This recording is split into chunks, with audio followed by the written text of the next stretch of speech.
Elona themba endilizisayo apha kukuba silisebe sizabaxhasa. Amagosa ebethunyelwe apha azowujonga akhangela umyinge nomonakalo owenzekileyo afumanise ukuba eyona nto iphambili esinokwazi uyizisa ngoku kukuba masizise ukutya okanye ifeed for ezi zisindileyo izilwanyana.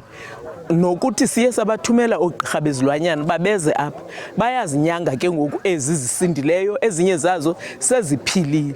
Kodwa ndiyafuna nangaphezu koko ukuba masilenze iphulo lokunika abantu umyalezo wokuthi masithetheni ngezi zinto ukuba makungatshiswa amadlelo kuba anobungozi kutshiswa amadlelo.